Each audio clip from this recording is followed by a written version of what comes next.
जाजपुर सांसद doctor Rabindra Narayan Behera parliament standing कमिटीर सदस्य भाव नियुक्त होती। सांसद डॉक्टर बेहेरा को टेलीकॉम एवं आईटी विभाग सदस्य भाव नियुक्ति मिली।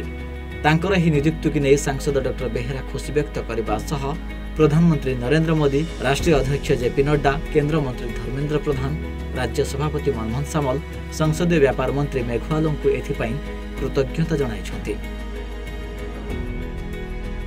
डॉक्टर बेहेरा कहते तांको उपयुक्त भावी प्रधानमंत्री स्टैंडिंग कमिटीर सदस्य भाव नियुक्ति देथिबारु से तांको अवस्थान समय टेलीकॉम एवं आईटी किपरि लोकंको आस्था भाजन होई परिबो से दिगरे कार्य करिवे। एही दिगरे थिबा तांको पूर्व अभिज्ञता उपयोग करिवे।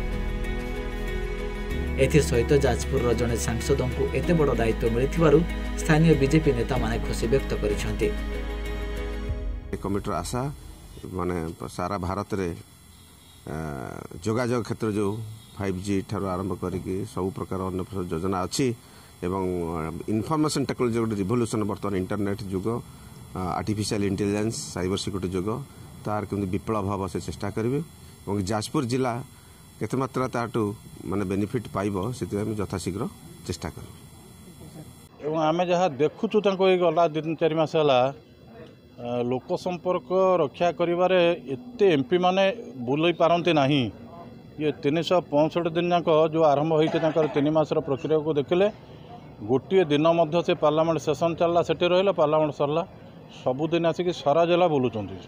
से जिले में आमर कार्यकर्ता जिलावासी आश्वस्त जो एमपी मान को क्वचित देखा मिले बा शिक्षा क्षेत्र हो, गमनागमन हो, सबू कथा को चिंता करुचंती। आज भारतर सरकार तांको पार्लियामेंट स्टैंडिंग कमिटीर मेंबर करिछि जे तांकर दक्षता को 4 मास भितर 2 मास भितर से निर्णय कले जे जाजपुर जिलू आसीथिबा प्रतिनिधित्व करिथुबा RN बेहेरा जो पठेछि जाजपुर जिला साधारण लोक जे प्रतिनिधित्व करछन तांको पाखरे एते शक्ति अछि जे ताकू भारत सरकार बा भारत वर्षर पार्लियामेंट स्टैंडिंग कमिटीर मेंबर रूपे निया आइछि। तेबे सांसद डॉक्टर बेहेरा नियुक्ति खबर पाइबा परे तांको विभिन्न महलर छुटुछि शुभेच्छार शो।